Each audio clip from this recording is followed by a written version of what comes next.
Oh, that's why. There we go. Yeah.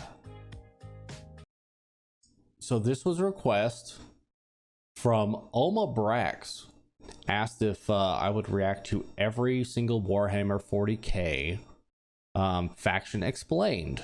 And I didn't know this was multiple. This dude has almost 1 million. Damn. Well, let's help him out. I have it thumbs up just so it would be on my list, but I'm probably gonna give it a thumbs up anyway. So I know very little about 40k. What I do know is just from watching certain reactions from other streamers to 40k stuff, and some of those things were like Henry Cavill, whatever his name is, stuff like him, kind of pumping it up, and that kind of got me interested because I'm probably not the only one that was like, hey, he's into this kind of stuff, let me check it out. So that's what we are going to do. All right, let's get into this. So this is by what's the guy's name? Bricky. Default. Okay, let's do this, and this is going to be a bit of a long one. So serve the Omnissiah, but someone who can appreciate them. You will not be getting my legs today, as I will be replacing them with various things depending on which faction we are currently talking about, to add a little bit more context and possible comedy to oh, good. whatever the hell I am currently doing. Okay. So, hello everybody, my name is Bricky, and this is going to be a long video and a large project that has been going on for quite some time. Man. This is... I need two hands for this. This is every single Warhammer 40k race in kind of a nutshell, explained, a little bit of explanation, a little bit of lore, a little bit of talking about the tabletop, but mostly lore, what they're all about, and also a little bit of background for those of you. I do love me some lore. I very big on lore. I just enjoy the stories about it, so I'm probably gonna enjoy this a lot. Who just have no clue what Warhammer 40,000 is. Now you see, Warhammer and Warhammer 40,000 is a universe people hear plenty of, but don't know a whole lot about. They see, oh, there's these dudes in big power armor with chainsaw swords, and they got these big old green orcs, and there's some bugs over there, and everyone calls these guys weaves, and then there's these spiky bitches over here, and I don't get it. I don't understand. Where do I start? Well, this video is particularly how many factions are there? Or for those of you who have a little bit of knowledge, but you're kind of curious about each of the different races and factions in Warhammer. So overall, the Warhammer universe is vast when it comes to lore and background, and each different faction is so different with the things that they believe in, and some are human, some are transhuman, like where they all have all these crazy... I like what he's doing with his legs.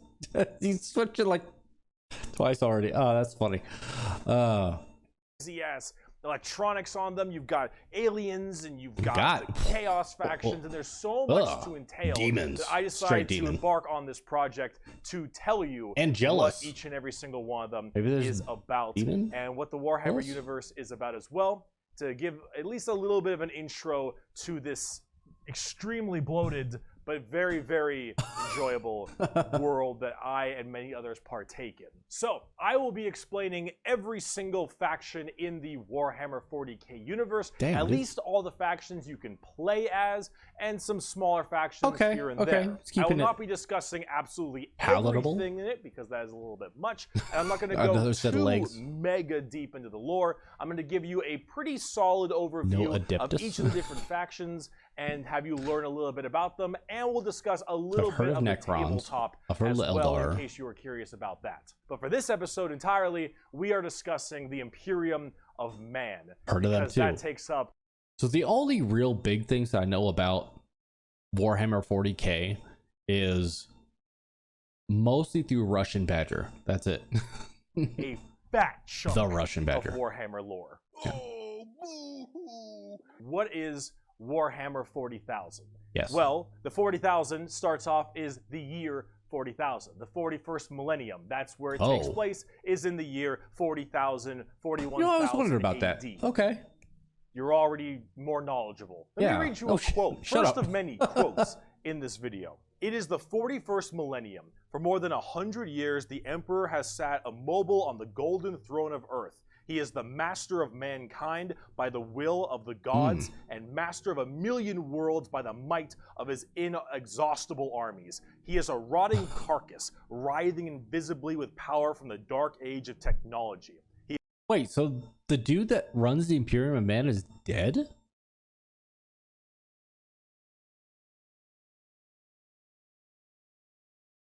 Is that going to be like the US president joke? Like, fucking throw fucking Richard Nixon up there even though he's dead? He is the carrion lord of the Imperium, what the for whom 1,000 souls are sacrificed every day so that he may never truly die. To be a man in such times is to be amongst untold billions. It is to live in the cruelest and most bloody regime imaginable. These are the tales of those times. Wow. Forget the power of technology and science, for so much has been forgotten, never to be relearned. Forget the promise of progress and understanding, for in the grim, dark future, there is only war. There is no peace amongst the stars, only an eternity of carnage and slaughter and the laughter of thirsting gods. Everything blows, and it blows fucking hard. Warhammer is probably the most dark and depressing universes ever in fiction. Or at least like top 3. Everything is so absurdly horrible, destructive, or overpowered that it all kind of ends up canceling itself out. It's like Dota. War rages across the galaxy. Interstellar travel is only possible due to sacrificing 1,000 souls a day to a rotting carcass of a man who you believe to be your god. Demonic gods and just demons tear open the fabric of reality on a whim. Other Xenos or even other humans end up killing each other in untold billions across the galaxy. It is a time of unending war, slaughter, and a bloodbath amongst everybody. Man, I don't want to live there. Fuck that. God damn. I got away from work for a reason. I'll go back, but it's going to take a minute. God. So, from what I gather, it's not a happy, fun time place. It's fucking... I was going to compare it to Doom, but it sounds worse. Damn. Planets are deemed unrecoverable and are completely destroyed on a whim. Everything sucks. But that's like the charm of it. See, everything in Warhammer is evil. But being evil is kind of fun. Like, humanity, in its own right, is a xenophobic, prejudice, and religious zealot group that kill each other just as much as they kill all of their enemies. He has a book on his head. What the fuck? And they're like mid to high tier forcing his enemies to read the Bible. On the evil scale of Warhammer. Nobody is good. No matter who you are, everyone is some flavor, some color of evil. Whoever you pick, you are going to be the bad guy. But that's the fun of it. It's because being the bad guy is badass. Villains are cool. They look cool. They got cool outfits. They got cool weapons. They got cool armies. Villains are cool, man. And when everyone is a villain, everyone is pretty cool. That's what makes this so charming, is that everyone can be the bad guy. That makes a lot of sense. So let's start off talking about the main bad guy. Great marketing. Quote unquote. The Imperium of Man. The Imperium of Man is the main empire of the human race. All of humanity is under this why did one eagle only have an eye? Called the Imperium. And about 10,000 years ago, there was a man. He was the emperor of mankind, a 10-foot tall psychic demigod. Goddamn. Who led humanity across the stars to colonize tons and tons of worlds, create superhuman soldiers, and really bring humanity into a new age. This man, the Emperor of Mankind, was a slaughter. Psyker. And a Psyker is like a magician of sorts. Yeah. In the world of 40K, there is the Warp, the Immaterium, kind of like Hell, but sort of like a purgatory dimension of Hell. Hell? A Psyker is someone who can take that power and manifest it through their mind to use it to do stuff. Like witchcraft stuff, magician stuff, spells, and lots of other things, but we don't want to get too into that. The Emperor, big boy Psyker, top tier, A+, maybe even S. Now, the Emperor created a bunch of suns. Yes, created a bunch of suns known as the Primarchs. He created 18 Primarchs to have them lead all of the different legions of humanity to the different stars and planets to help colonize and bring it out. These Primarchs are basically like... Bro, look at his hammer! Fuck Mjolnir. I want that. He's got a fucking golden dragon with a hammer. God. He wasn't joking. He's like, everyone looks cool. Everyone is cool. Look at the dude with the hammer in the back. That shit, he's about to tenderize some meat. Unfortunately, it's probably going to be a person. God. Little versions of the Emperor. Not all of them are Psykers, but a lot of them are very, very powerful, and they lead his special space marine fire legions. Sword. What the Then this big clusterfuck happened called the Horus Heresy, where the Emperor's favorite son, the Primarch Horus, ended up joining Chaos and leading 9 of the 18, half of his Primarchs directly to Earth to fight down the Emperor himself. Now, if you want to know what Chaos is, what I mentioned earlier, the Warp, that Immaterium, the hellish place, in there relies the 4 Chaos gods. All right, let's pause real quick. Let's see. Top left looks like I would expect an evil god to look. Yeah, okay. Right at first made me think of an imp from fucking Doom, but I don't know what's going on his back. Bottom left looks straight like Gluttony / the fucking what's her nuts from Little Mermaid. Yeah, like a cross between demonic Little Mermaid fucking lady. I'm sorry, I don't watch a lot of Disney. Not my thing. And bottom right, yeah, Lust, maybe? Most likely? Imagine like Satan and 3 other Satans. The Warp being kind of evil, those Chaos gods, that's the reason.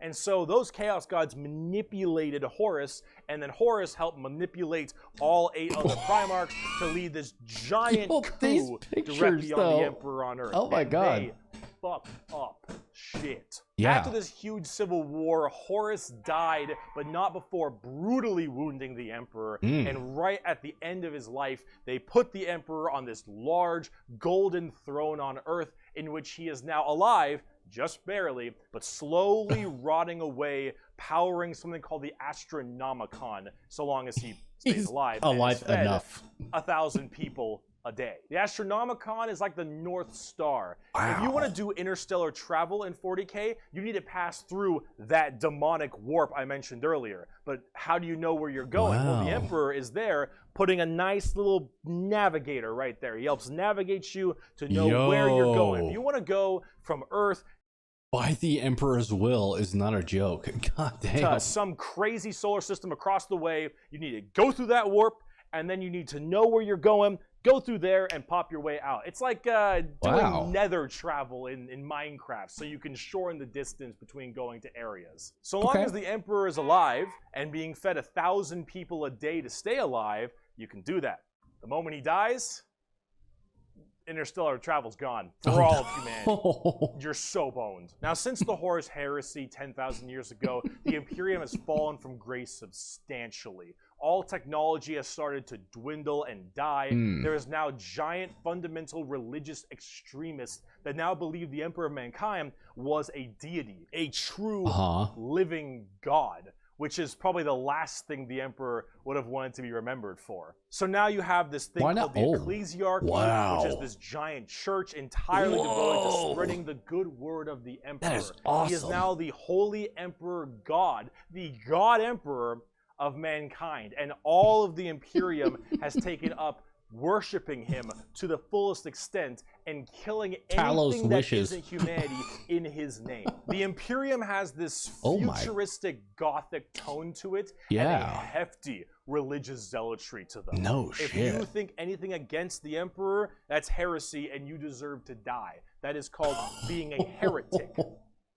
Heretics I hear they don't like those. 40K. There is no such thing as freedom of religion. There is no such thing as freedom of speech so long as you are against the Emperor. There is no such thing as any kind of tolerance. Everyone is a religious zealot. Some more than others, but no matter what, this guy. You're preaching that good word. Who's that guy? Right now, everyone in humanity is trying to expand their empire across the stars. If you are a heretic, someone who doesn't believe in the Emperor, you are deserving of death. If you believe in the Chaos Gods, you are also a heretic and you deserve death.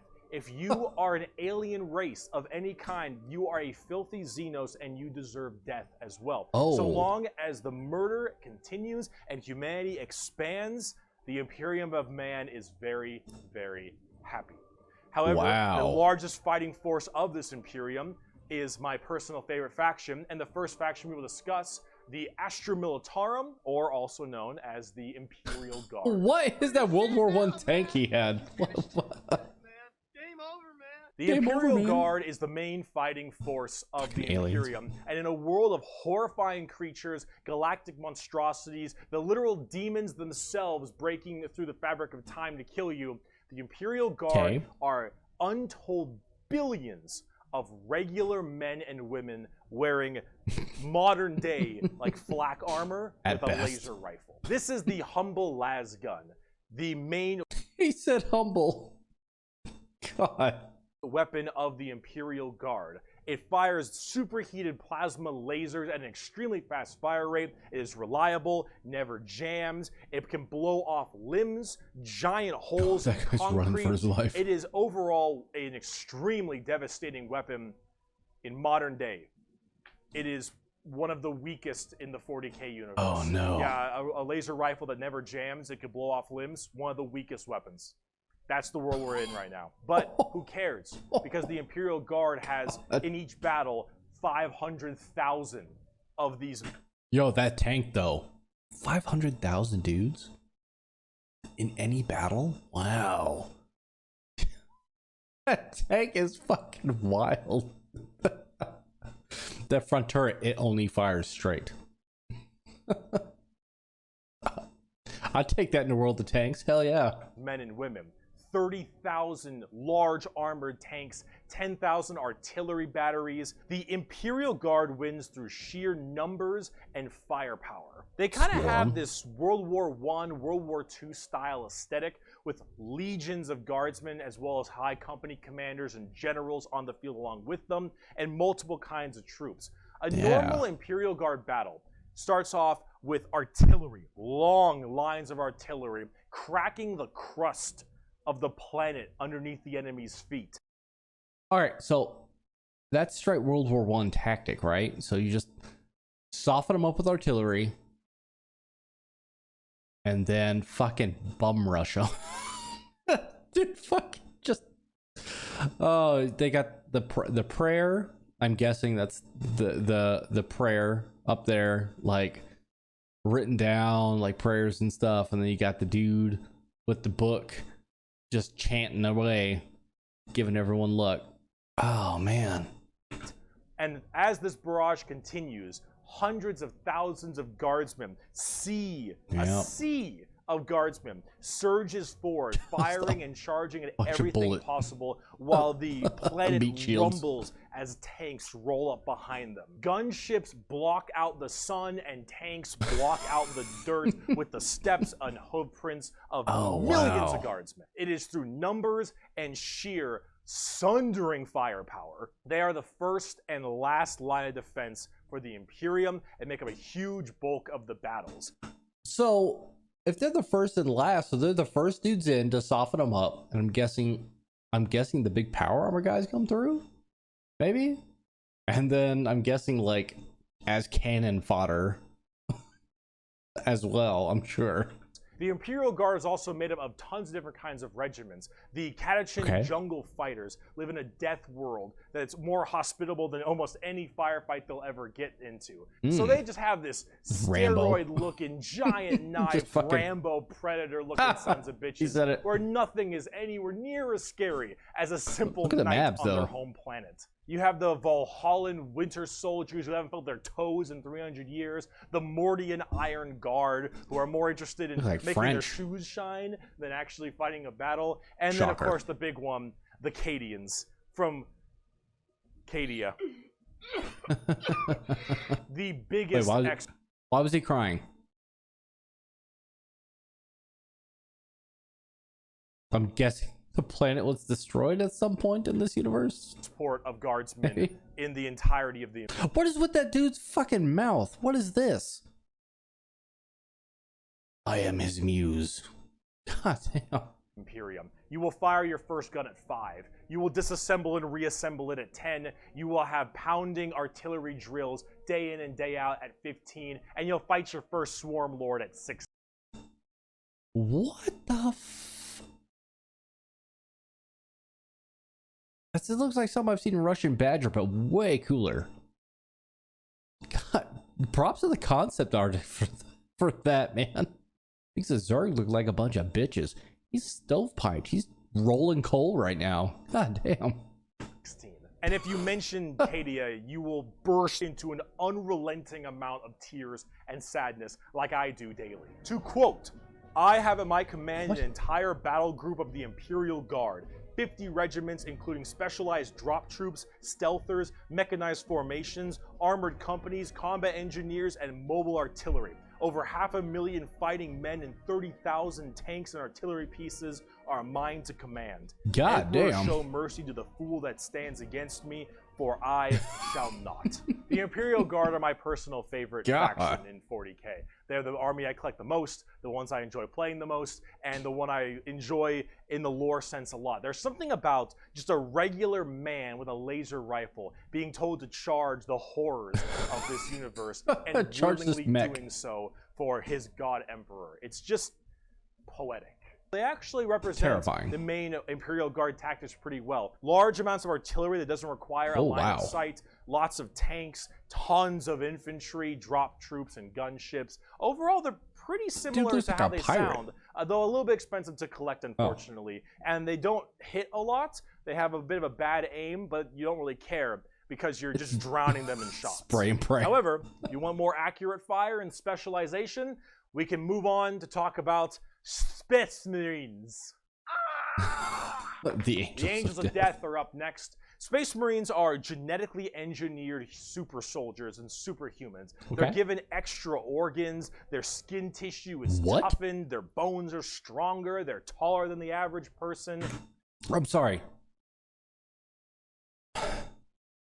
What? Can we expand on the extra organs? Like, yeah, we made them bigger, gave them a third lung, a second heart, another liver. What kind of alcoholics? You know, like, extra organs, goddamn. They're pretty massive people, and these are the specialized super soldiers that carry out a lot of more specific tasks for the Imperium. And there's tons of legions of them. In fact, there's one per Primarch. Each Primarch, the Emperor's son, as I mentioned before, oversees their legion of Space Marines. The genetic upgrade they get is based on the genes of said Primarch. It's something called a gene seed. That's what brings them up to this like superhuman level. As stated, each Primarch has their own legion.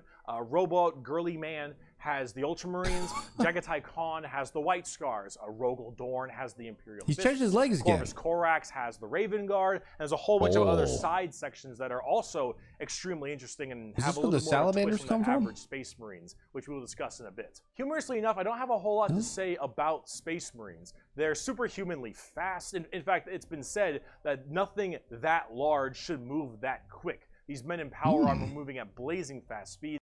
I mean, if they've been enhanced, they got extra organs and shit. Yeah, they should be able to move some metal.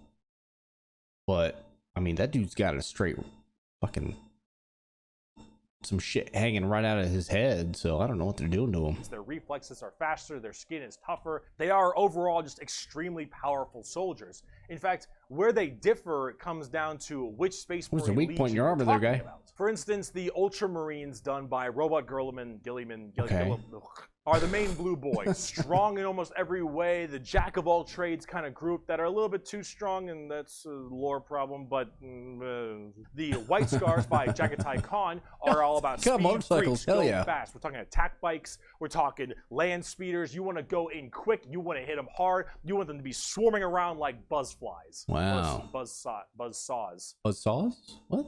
With the speed of buzz saws. Speed of buzz. Just don't worry about it, man. Let's go. Fuck you, Pale King. Salamanders love fire. Fire in the forge, fire in battle. Flamers, melta-guns, multi-meltas. This is all I remember from fucking the Russian Badgers. Fucking heavy flamers and shit and salamanders. Just so long as something can be burning, that's big. And they're also actually some of the nicest of the Space Marines. A lot of Space Marines have this kind of like holier than thou thing because of their genetic strength. Okay. However, the Salamanders tend to put human lives above the lives of themselves, which is actually rather rare. Cool. They're also all black, but not like just regular black, like 2 a.m. line at a White Castle black. Like they have a charcoal. Dark, ashy exterior and blazing red eyes. Apparently something about living on their home planet of Nocturne, which I don't know if that makes much sense, but who cares? This is like fantasy land anyway. Wouldn't they be pale? Sorry, my mouth's doing that thing again. Anyway, it's fantasy land, as he said. Anyway, overall, Salamanders are actually one of my personal favorite legions because they're just really cool. They're fun to play as because of all their flamer weapons, and they have a nice, like, and they're more green. Heartwarming That's lore, my favorite color. as opposed to being super evil like everyone else is. Oh my god, we're not even a quarter of the way through the Space Marine legions. Imperial Fists believe in the power of the siege and defensive positions. Raven Guards, master of stealth and sabotage while having bird helmets. Iron Hands, masters of machines and vehicles. That dude's got a shoulder-mounted cannon. I want it. I don't even care what it is. I don't care if it's the spike gun from Halo or some other shit. I want it. I want it now. The only good, the funnest things come from shoulder-mounted weapons. Let's be real. While being really goddamn good at being sold on eBay after one nerf. Space Wolves, Vikings, and wolves, and tons of wolves, and axes, and a bear, fur everywhere. Space Wolves, angry, big teeth.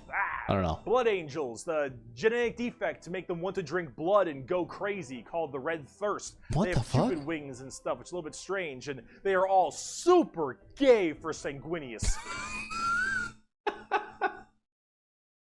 God. Oh my god. They're Vlad the Impaler. They're fucking Dracula on fucking steroids or something. I don't fucking know. And horny for a dude, apparently. Alright. Dark Angels are old school knights and inner circle theme and... What? Are you a heretic? Me? No, never.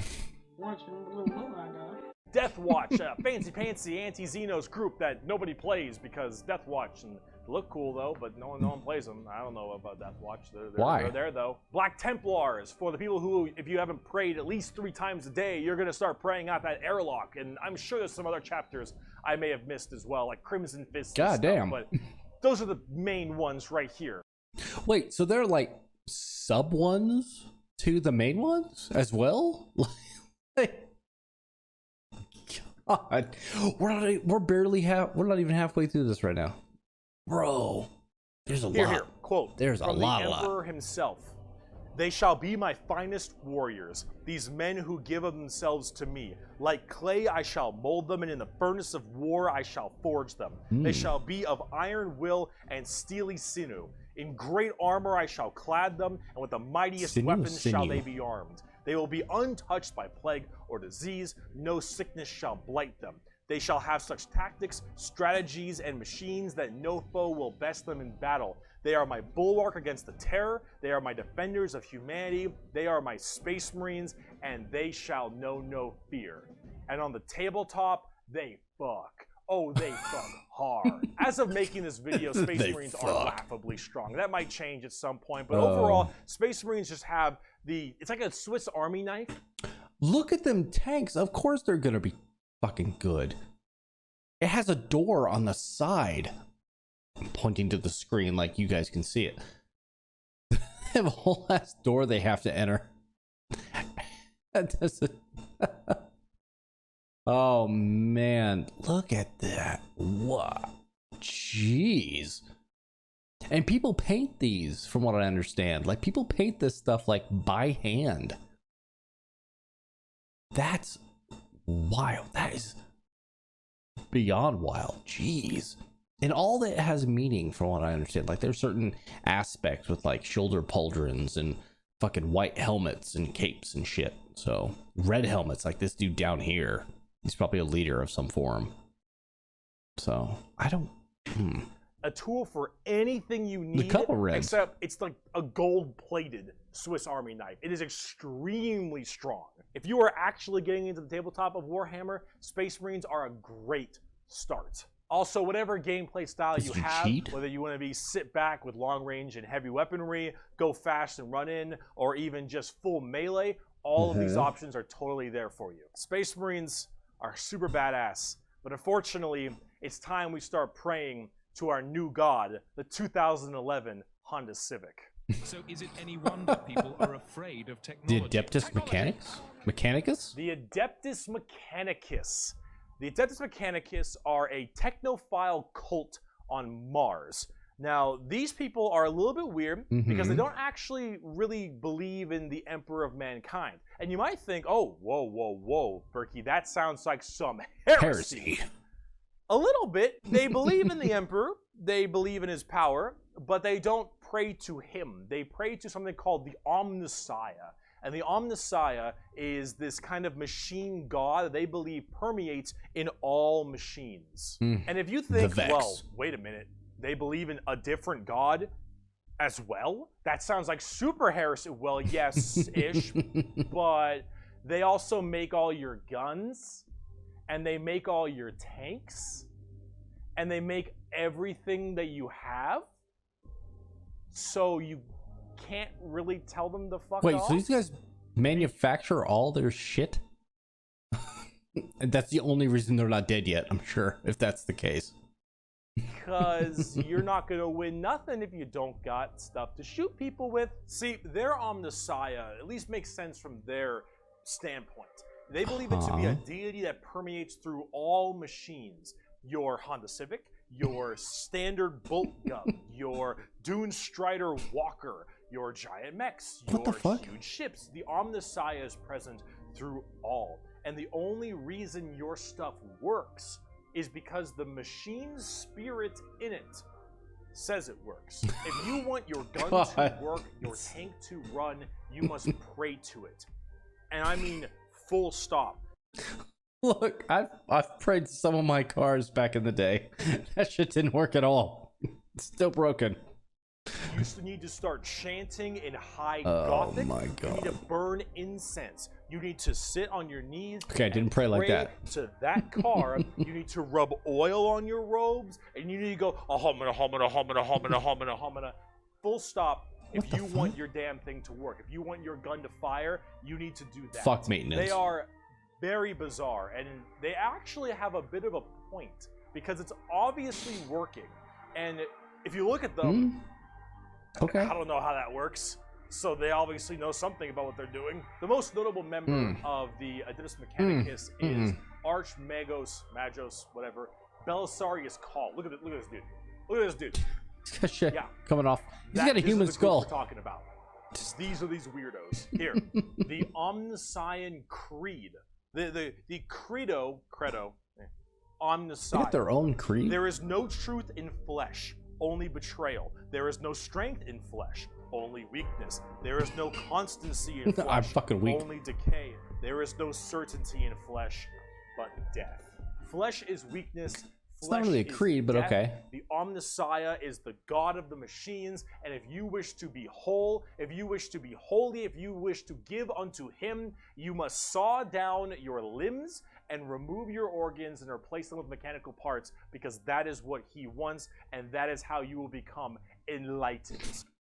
Be born in this place, be like, hey, you're 16 now, so we're gonna have to take your arms.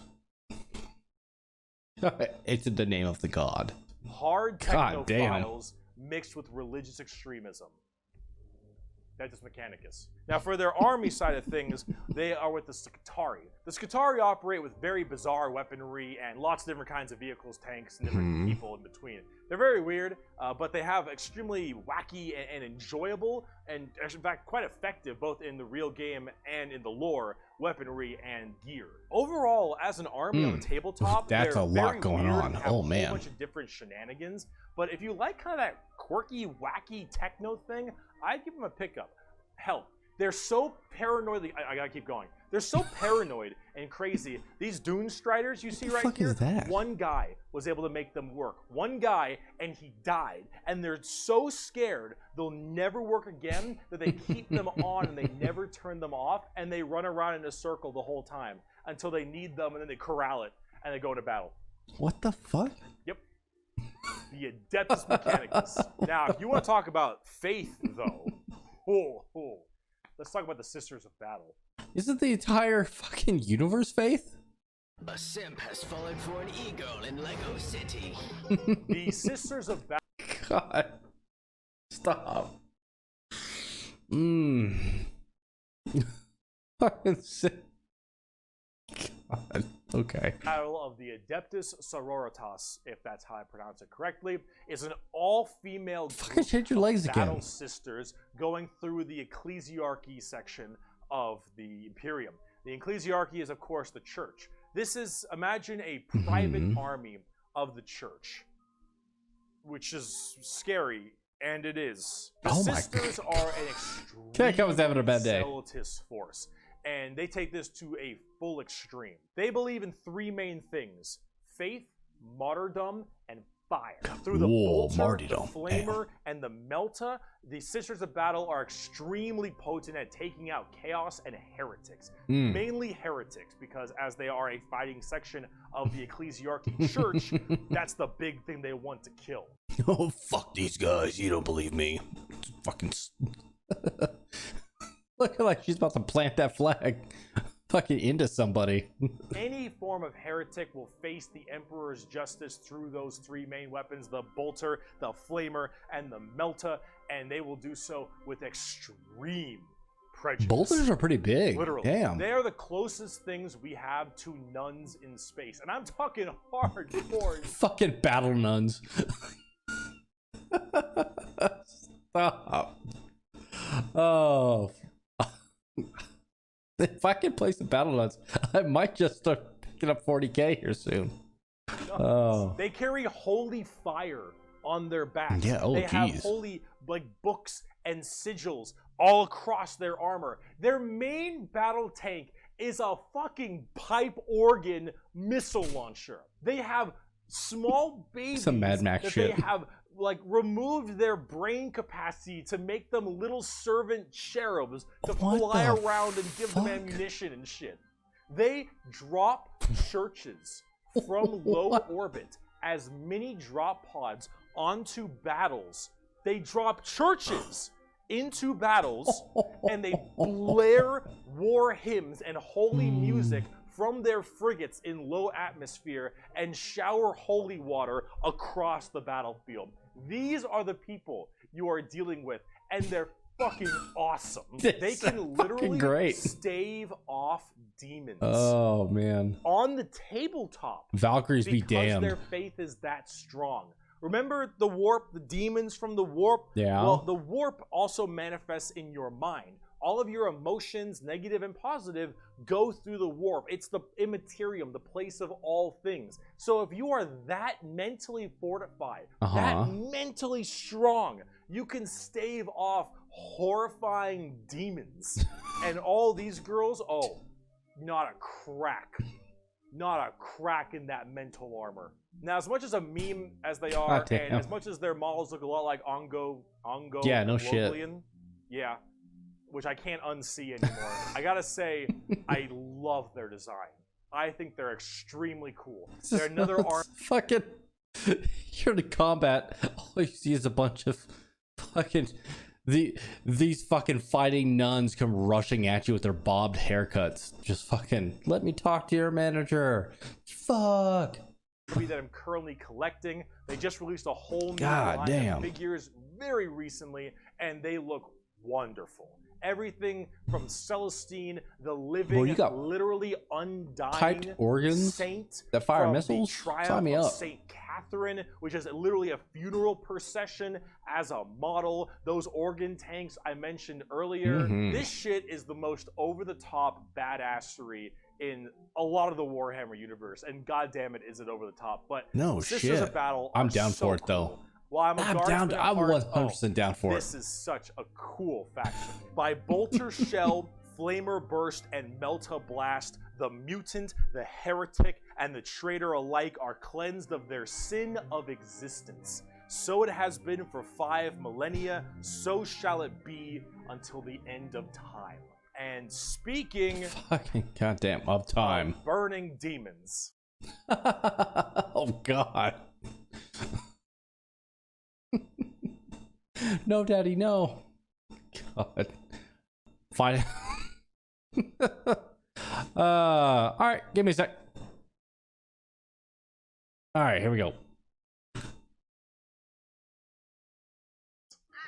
can see. The Grey Knights are the first army I act. Yo, he looks fucking awesome. God dang.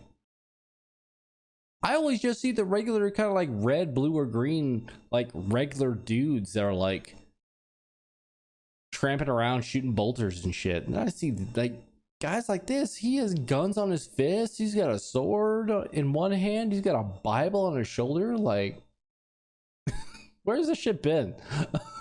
Actually collected back in 7th That's a fucking pike up there. there. Grey Knights are a super secretive and much more old school look at power armored knights. Except like they Knights are Templar. all psychers. All of them have that crazy space magic magician shit. For every 100,000 guardsmen, there's one Grey Knight. For every 10,000 Sisters of Battle, there's one Grey Knight. For every 1,000 Space Marines, there's one Grey Knight. Grey Knights are the strongest. They're rare. Strong both in mental will and absolute just strength. These are Space Marines that are all high-level psychers. All of them able to specifically do one goal, and that is kill demons. The Emperor believed that the demons of chaos were the number one threat to the Imperium, and he probably is right. Yeah, however, like this group is entirely based on doing that through a myriad of tactics. Coming from the planet, or I guess the moon, of Titan in the Sol system, the Grey Knights are thrown through extremely rigorous training and are as clear of mind and soul as they possibly can. I mean, if they're like the best of the best of the best of the best, imagine what their trainers are like. That just seems terrifying to me. God. Their trainers are just fucking monsters. Megas Terra? Victor Mortis? Be. Since the demons of the warp are the warp and your mind projects to the warp, people can go insane very fast, especially lower level psychers. These Grey Knights need to be able to harness the warp in the presence of demons and stay perfectly sane. One of their characters, one of my favorite characters, is named Castellan Crow. He has a demon blade, the black blade of Mahamahama. That's and a pretty cool name. Have it on him because it tempts everyone nearby, constantly beckoning them. Use my power, use my strength, suck my penis, whatever the possibility. And so he has to keep it on him all the time as this thing whispers to him consistently. And he has to stave it off forever, being alone in his chambers or on the battlefield, because anyone who gets too close to it might be tempted a little too hard. He has that pure of heart and mind, and all the characters in the Grey Fucking Knights are stronghold. basically like Damn. that. The only issue is that Grey Knights have a scorched earth policy, more ways than one. If they're fighting demons, demons corrupt and make people crazy. Okay. So fair. if I'm a guardsman and I'm fighting demons and the Grey Knights arrive, fucking kill the species reviewers. God damn. I'm a risk.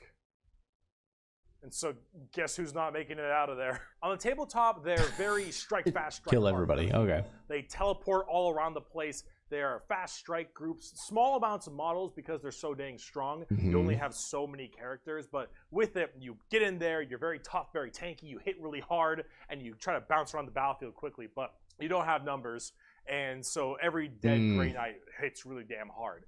They're fun, though, if you like that kind of fast striking kind of army. Oh, and also, Kaldor Drago is a thing. We're not even That getting shield. into Kaldor Drago. God dang. Right, that is... He's got a Bible on his shoulder, too. I am the hammer. I am the mail about his fist. I am the spear in his hand. Though we are lost, I am the shield on his arm. I am the flight of his arrows. I am the hammer. I am the sword. I am the shield. I am a soldier at the battle at the end of time. Grey Knights are pretty hardcore. They are as holy as you can get for a Space Marine. If you like Space Marines and you don't think they're holy enough, you want to be holier? Grey Knights. Now, if you want to be holier and big, let's talk Imperial Knights. Oh, Lord, he coming! Do you like gigantic walkers the size of homes? Yes. Or medium-sized buildings? Do you want to kill heretics, but you want to kill like 40 of them per turn? Yes. Do you want a gigantic, old-school knight noble house look at that thing. What the style fuck? of walkers with giant chainsaw arms? Then you got Imperial Knights. Imperial Knights, it's not a whole lot to talk about them, because they're just gigantic walkers, but they have this old school like house feel to them, like literally like they're houses. Each Imperial Knight comes from a house, and each of them act in their own special way. These behemoth walkers also destroy almost everything in their path, killing full swaths of squads in a couple shots, stepping on legions of troops. Like these things do not mess around. And they look What have I been missing? Imperial Knights and Chaos Knights, actually, for that matter, don't have a whole lot to discuss. They're just super big, heavy walkers, and they look different depending on your house or Chaos God you currently believe in. And overall, these things are just really cool if you want to murder everything in your path. Absolutely, big, all scary, the time. Big unit of Warhammer, and if you want to collect them, go to town. They make for a great painting project too. Getting more back down to earth. Let's talk something about a little bit different. So they do paint them. Gold. Ooh. If guardsmen are regular soldiers, Space Marines are super soldiers. Okay. Grey Knights are super soldiers. The Adeptus Custodes are super soldiers cubed. The Adeptus Custodes are the third major army I own. I know 3 armies. I know. Yeah, how many do you own? What the fuck? Okay, but that's all. I only have 3. Okay. All right, man. They are our final brand of Space Marines, but these ones are super special. Okay, if a guardsman is 6 foot, a Space Marine is 7 feet, a custodian is 8 feet. These are the giant defenders of Holy Terra, which is also Earth. Earth is yeah. Terra. Yeah, gotcha. Themselves. These are the people that literally guard the Emperor's throne room. Hence, custodians. These boys protect the Emperor's throne room at all times and are literally like handcrafted people. They're not human. That pike has a straight... Sorry, I kind of stopped for a second. I was looking at this weapon, because I do. Oh, looking at this dude. This shit should be in like ruby or something, because it's also a gun. I was looking at this, I was like, why is that there if that's there? It looks like a magazine. And I noticed the fucking barrel up here. It's a pike gun. I like it. Humans brought up by a genius or something. These are all handcrafted super soldiers. I think from a tube. These behemoth of men are like 8 feet, 8.5 feet tall, and functionally immortal. They stand still, spear in hand, for hundreds of years without the need to sleep and barely even the need to eat. What the fuck? Watching over the throne room and every other area of Holy Terra for their entire purpose in life. I mean, when they do eat, they gotta eat a lot of protein, because to keep up that mass, man, god damn. And oh my lord, are they terrifying. These custodians put Space Marines to shame. If you liked your super soldiers, these are your super mega soldiers. One of these men can take on probably 3 Space Marines and most likely win. There are many different groups of custodians as well, like the Solar Watch, or there's also one of my personal favorite, the Aquilian Shield. The Aquilian Shield go out to seemingly unimportant individuals and protect them because they believe that they are going to be doing something very important in their lives. For instance, let's say a regular guardsman gets the protection of this giant 8.5-foot tall golden god because that guardsman will end up becoming a general one day or something of that nature. The custodians work in mysterious ways and are almost always outnumbered, but never outmatched. These people are pretty horrifying. We're surrounded. Both on the tabletop as well as in the lore. There are very few of them, however. Wow. There's actually an extremely small amount of them. But that's kind of the point. There's only so many of these people that can have war gear this strong, weapons this powerful, and training this good. And the custodians have all 3 of it. For 100 years, I stood my watch amidst the somber shadows of the Sanctum Imperialis. I was still as a statue, but always ready, always attuned to dangers unseen. Days, months, years passed by in a frenzied blur beyond those walls, yet within, little moved and nothing changed. For 100 years, I did not but wait, yet had any threat appeared, I would have struck it down in a heartbeat.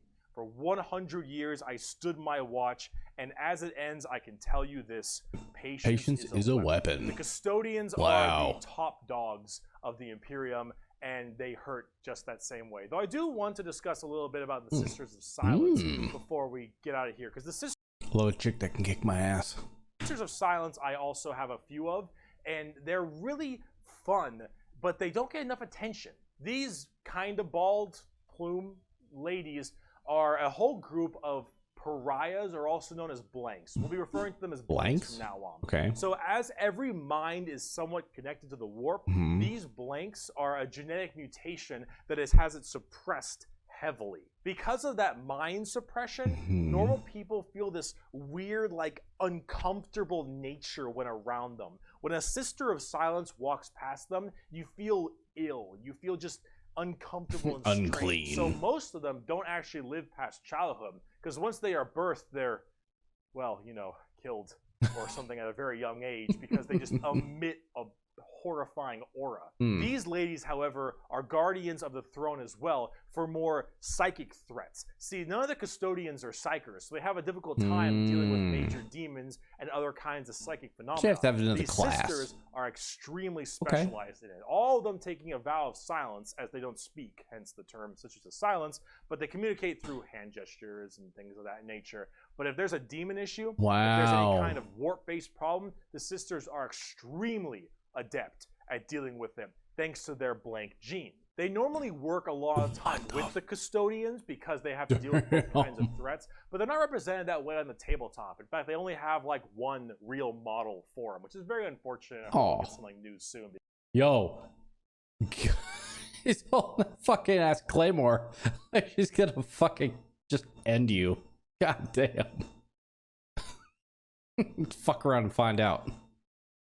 I think they should really be working together, as it is that way in the lore, but hopefully we'll get there soon. But if we're talking about blanks, let's talk assassins. My precious power ring, gone forever. It's been a long video. What the fuck was that? We got this and one more human thing, and then we're done. The assassins, though, the Officio Assassinorum. Okay. Oh boy, these people are deadly. Yeah, they're called assassins. They're assassins. They should be. But oh man. Stop it. These people will mess you up. So these are from the Officio Assassinorum. Apparently he's very a very excited. special organization, and they are handpicked by the Grand Master of the Officio Assassinorum from the what was it called? Schola Progenium. It's basically an orphan school. If your parents got murdered by demons or something, you get sent to this and you get trained to be whatever.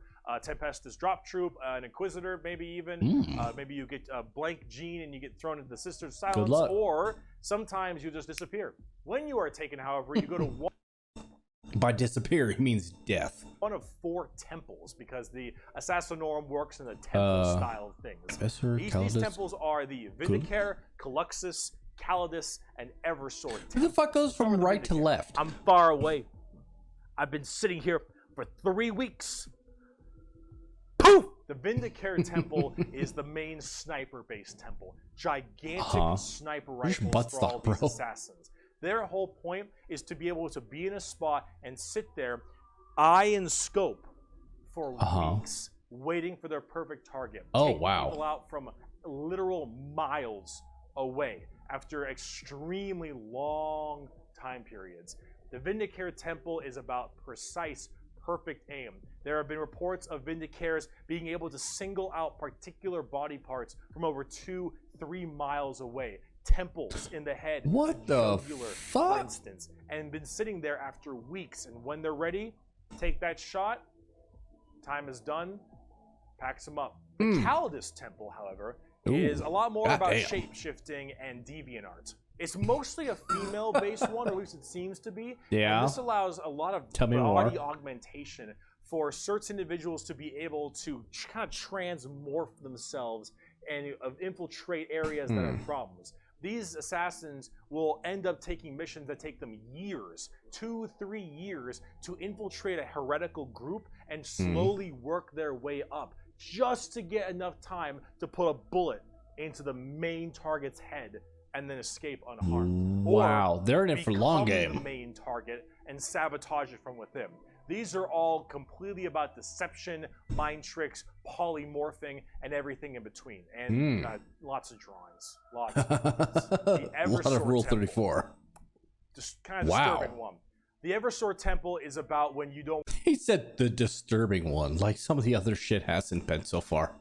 Want anything to come back alive, friend or foe. You want it all dead. And Eversor is psychogenically conditioned with just psychotherapy and psychological torture to only feel violence, hatred, and anger. It does the Clockwork Orange style of thing of just making you forced to watch par for the course for this universe. And misery and psycho conditioning, I guess, the is the skull term. head. And then they pump you full of tons of psychedelic drugs, and they cryo freeze you. And then they drop you in an area where they just want to make sure everything is dead. And then you defrost, full of just all this insane, mind-boggling psychotherapy and psychedelic drugs. And you just go to town. God damn. Yeah, if you don't care if anyone comes back alive. You're like, all right, lost cause. Send them in. Finally, there's the most bizarre temple, the Caluxus Temple. The Caluxus assassins are feared even among the other temples. So that blank gene, the people will go to the Caluxus Temple with this as well.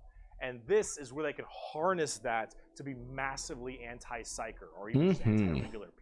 They're seen with extreme that smile, fear and distrust among many, many people. They're described by the Eldar, by quote, as being pure evil. Imagine that uncomfortable feeling from that blank gene I mentioned, and then imagine them being taught and given equipment to amplify it by 100. If normally regular people feel uncomfortable, now they are basically akin to being a siren wailing directly in your ear. And if you're a psyker, oh no, the sheer presence of a Caluxus assassin is enough for you to tear your skin off. You will rather gouge your eyes out and rip your nails off than even being near this person. The Caluxus assassins want you want psychers to literally lose their minds, and they will go on their knees and ask you to gun them down because it is a suitable choice over being anywhere near it. The motto of that temple is, that which is unknown and unseen commands the greatest fear. Now, the tabletop assassins aren't that special.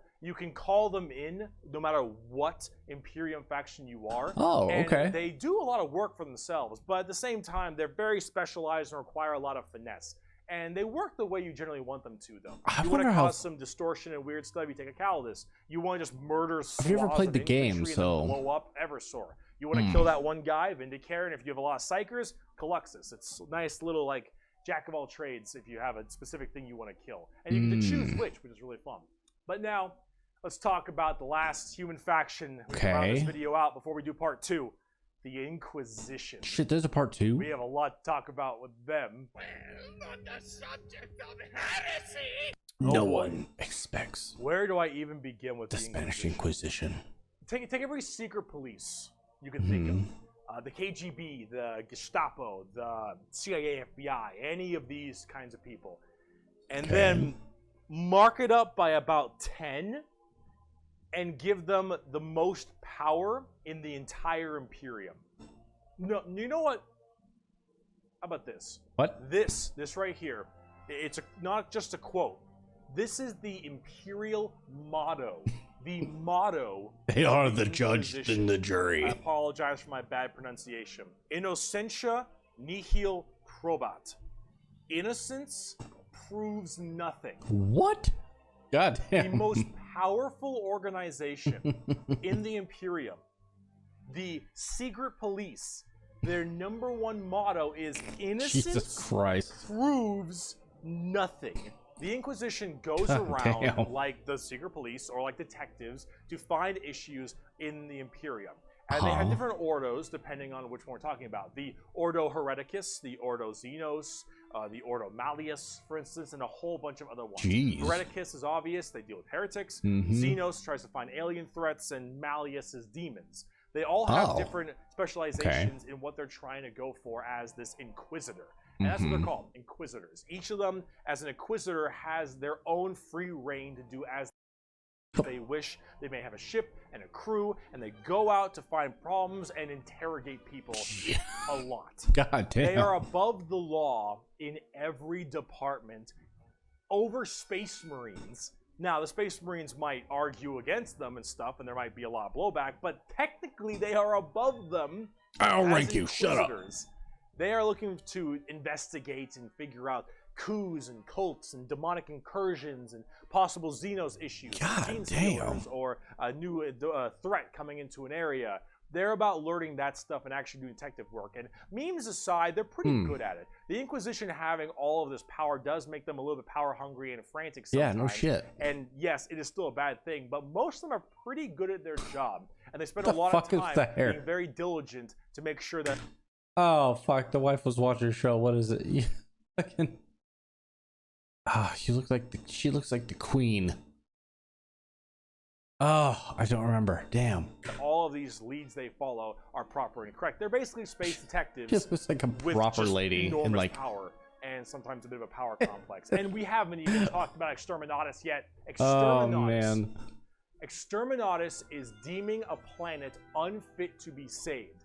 I deem that this planet is demon infested and taking it back will cost too many resources and is not worth it. I have now committed Exterminatus on this planet. I will now sign the death warrant of an entire Imperium planet as it is unfit to take and better to be destroyed than allow the enemy to hold it. This can mean saturation bombardment. This can mean cracking the planet's core and breaking it apart. Doesn't matter. Just like, fuck this planet inhospitable to all life. Yes, the innocence proves nothing people are the only people who can choose this planet must die in its entirety. God damn. Yeah, you're playing the villain. Now, yeah, no shit. He wasn't joking. Most Inquisitors are very rare to do Exterminatus. Exterminatus is a... That reminds me of Halo. Just a little bit. They're glassing. Everything will be glass. Very crazy thing. There's only so many worlds that you don't want to destroy all of them. Yeah, no shit. Naturally, with the memes aside, there are some people who are a little bit rough on this one. But most Inquisitors wait. What did that say? Roll it back a couple seconds here, guy. This one. Fidus Cryptman? Fidus Cryptman is an Inquisitor, an old of the Ordo Xenos, also known as Major Tyrannic Wars. Gonna have to look that one up. But most Inquisitors generally don't like to do Exterminatus a ton, but it is an option they have. and it's a crazy option when you think about it. Secret Police Inquisition are unfortunately not represented on the tabletop very much. You generally kind of put one in your army if you feel like it. You have a couple special options there and some side content, but they're not really fleshed out very well, and personally they need a lot more stuff put in there, and they really need a lot more effort put into them. They're more lore. It's okay. Where I want them to be. Overall, the Inquisition makes for a lot of the best storytelling as well, because it's a little bit hard to talk about a big story of a whole bunch of Space Marines killing something, right? It's a big battle story. It's not as interesting. Having that intrigue and that moral dilemma that an Inquisitor has makes for a lot better media. And honestly, the more people do it, I think it's better, because then it adds a little more humanity to the Warhammer horrible. I just want to cut him off. And all right, but the thing is like the game versus the lore. I love lore. It's fine. I'm down for it. It doesn't always translate to gameplay, and I think that's fine for the most part. Not everything's gonna fit. You know, you got this dude who goes around and investigates religious, you know, whatevers, or Xenos, or psychers, or whatever the shit. Yeah, they're gonna be more, you know, mentally focused and looking into things rather than, you know, ripping someone's head off. So for me personally, that doesn't matter to me. That doesn't bother me. So if I couldn't put this character into the game for any meaningful reason, I'm not gonna be hurt by it. The option is there, which is nice, but overall, it's not a big deal. Not a big deal to me. Wow, we just finished the humans. All right, it's come back just for the part humans. 2 when what we talk the about fuck? Chaos and Xenos, because we got to talk about the 4 Chaos Gods and all the Chaos Marine legions and the Tau and the Necrons and the Orcs, and oh boy, we got a lot. I'll see you in part 2.